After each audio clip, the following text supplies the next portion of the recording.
I really like it. I actually really like it. I don't know. It's not the most complicated thing in the world as it seems, but it's really interesting and the tension is so real. Yes. The tension is just it's there. You can feel it just everywhere, you know? It's like subtle things like characters kind of talking to each other and being like, "Hey, there's this thing going on outside," you know?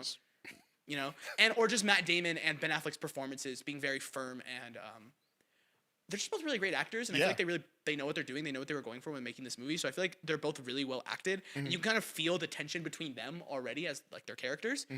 I think it's a great movie. I don't think it's like phenomenal. I don't think this is a movie I'll talk about for the rest of the year, but I do think this is a movie where by the end of the year I'll look at it on like my Letterboxd list and I'll be like, that was a really good movie. Like I liked that, you know. And I don't think I'll talk about this. It's not a forever movie for sure. It's probably not even a year movie. It's just a movie that I enjoyed. I think you guys should probably watch at some point. Yeah. You didn't finish it. Phil, what did you think?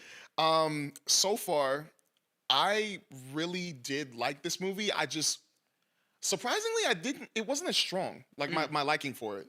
Personally, gave it a 7 out of 10. Cool. A decent 7 out of 10. That's kind of where I'm at too right now. Yeah. Because I'm not going to lie, starts out very well, like really well. Like I think them opening up with that scene of Matt Damon and the captain talking to each other. Yeah. And just breaking down whatever the heck just happened. And then flashing to was it the co-captain or whatever? She dies. Yeah. The woman at the beginning.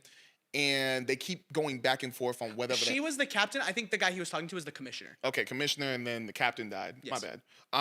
I just really was impressed with them pretty much kind of catching us up on why they're in the police headquarters and having all these interviews. And I just loved how dark it felt. Like how dark it didn't feel like all silly, funny action. It was very like, okay, we're at a really bad point right now. And we're not going to start this out like, oh, we're going to have a cool chase moment. This is like, we're at the bottom. We're at the very bottom. I think that's really important. This isn't an action movie. Like, not really. Like, at all. I mean, at least an hour in, there's basically none. So, like, I think that's really important. Is it could, like, seem like that. But when you watch it, it's definitely more of, like, a... Suspenseful. Very suspenseful. Yeah. But Matt Damon and Ben Affleck, you said it. Like, they're incredible in this movie. Like, I actually really like them in this movie. I was kind of disappointed with Teyana Taylor and other people because I thought they were going to have a little bit more. Yeah. Or add a little bit more to it. But to be honest, where the movie ends up going, it's kind of fine how their characters were. Yeah. I'm not spoiling anything. It kind of sucks I can't, but you know, the final product was pretty good on the characters that were involved in like the grand thing. I like that part. But I want to say it kind of is an action movie because there were some really good sequences. I haven't gotten to any yet. I want to say there were some really good sequences. I think the only thing that makes me really want to give it a 7 is the ending. Ooh. It felt like the way it built out, I thought it was going to be a little bit more complicated, a little bit more complex, and it kind of went a little cliche in my opinion. Like, if you guys ever seen SWAT, I love SWAT, the movie SWAT, not the TV series. I haven't seen it, but SWAT does a really cool job, in my opinion, of giving us really good action, but also having that suspense and making us keep guessing. Like, I didn't know. Have you ever seen the movie SWAT? Are you going to ever watch it? Should I? I'll say no. I'm going to spoil it. Yeah, do it. I didn't know Jeremy Renner's character was going to be the dude who was the inside man on everything. He was a cop at the beginning. He quit, or he got fired, and eventually never shows back up, which kind of should have been a hint. Once again, watched this as a kid, but I didn't expect it to happen, so I thought that was a cool twist. And I listed another movie down that kind of gave me the same vibes with The Rip. It isn't listed here, but either way, I feel like the ending was just not what I was expecting. It felt a little basic. Oh, Heat. It's kind of like Heat. But I don't know.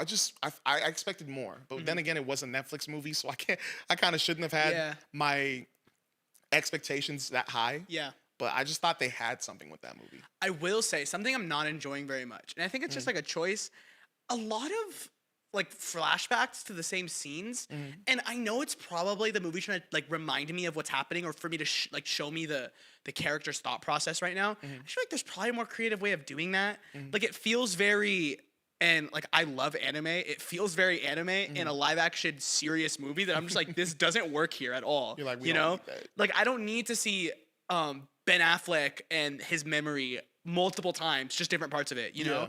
Because I think it just like it takes away from probably what the actor could do with himself. Exactly. Because instead you're just showing me like this is exactly what he's thinking about right now. When I think it'd be more interesting to maybe guess what he's thinking about, or maybe do it in a more creative way where it's not explicitly shown to me. You know, I didn't really like a lot of that stuff. But again, that feels very Netflix movie. You know, where it's like, hey, this person's probably not watching the movie, paying that much attention. Yeah. So like we're gonna say what's happening a lot, and we're gonna show you what's happening a lot, just so you're reminded constantly. Crazy thing about that is Matt Damon said, and that's why I bring it up. That's why I was like, wait, you probably heard. You about can what tell. He said. You can just tell. You know, and I think I don't feel the saying everything over and over again as much. You could definitely like nitpick it for sure. I do notice the showing a lot. I'm like, dude, I already saw this. You don't need to show it to me again. Like I'm already aware of how this character's feeling.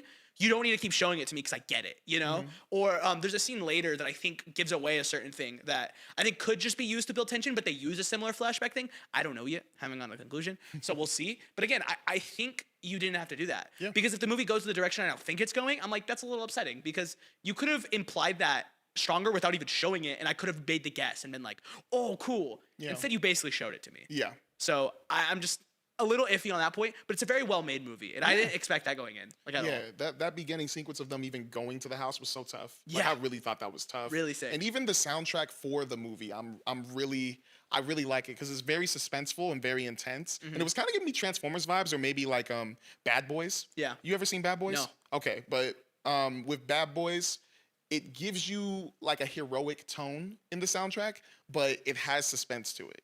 But this one is full suspense. Like, Yeah. like you can feel like the energy is pretty bad when they're even heading to this hit house. What was that? It's Stash House. Yeah. When they're heading to Stash House, and you're like, oh, you already know something bad's gonna happen. You already know. I thought it was gonna happen right when they get there, but ends up. No, it eases itself into it a Yeah. lot. Yeah. You'll see. Yeah, for sure. I mean, I can tell that too. Again, a really well-made movie. I think I'll get to it and be like, good. I'm assuming you'd agree. Like, you think we're gonna get to the end of the year and we're gonna still be talking about this movie? In my opinion, no. Yeah, like, In be my honest. opinion, Yeah, no. I wouldn't. If you wanted to, by all means. And that's no shade to the movie because I think there's a good movie here that people like. It's worth watching. Yeah. And I think this is one of those movies that could hit really hard for a specific kind of person. I think me, like I think if the twist is really strong, then maybe I'll be a lot more for this movie. Right now, in the direction the movie's going, I don't think it's gonna hit that. So we'll just have to see. But it sounds like you're in a similar boat. Well, one thing I'm also nervous about. I mean, I've seen a couple of Netflix movies I actually kind of like, and now hearing Matt Damon say that one thing, I'm not mad at Matt Damon. I love Matt Damon, but it's just like, Great guy. if that's gonna be the formula for Netflix movies going forward, I'm kind of like nervous. I've heard that before though. Yeah. I've seen someone else talk about that, and I don't remember who. I think this was kind of my first time kind of hearing that. And Yeah. I've never been like super in love with Netflix movies. There's some, I mean Frankenstein, but like, you know, I just worry. Yeah. That's all. I just worry. Yeah, for sure, and that's valid. I think it's weird because I think for a long time, I think in more recent years, Netflix movies have been on the more cheesy end, campy, whatever. Like we're appealing to a very specific kind of. We're servicing the people that are definitely buying Netflix subscriptions. I think maybe I'm wrong. I think now you're starting to see maybe a more consistent trend on higher quality. I could be wrong. Someone please feel free to correct me if I'm wrong. Like give me a list of great Netflix movies. I'll watch them. I literally was searching that yeah, up right now because I was curious. I think there are, but I imagine it's very few and far between. When you see like how many Netflix movies there are, and then you get like, well, there was this banger, and I'm like, sure, but that's getting lost in the like sea of just like rom-coms and reality shows, you know? So I feel like there have been really good ideas For that they put out there that's like, okay, I definitely want to watch this, but then right when you see it, like for example with this, like it starts out very good, but then it turns into another one of those movies that we've seen before, and it's kind of like very safe. Why don't you try something different? Like it's your own platform. Yeah. You don't have to go the cliche way. Like you can kind of mix it up. You can make it interesting where it's just like, oh, you've seen this ending and that ending, but we're gonna give you something different, something new.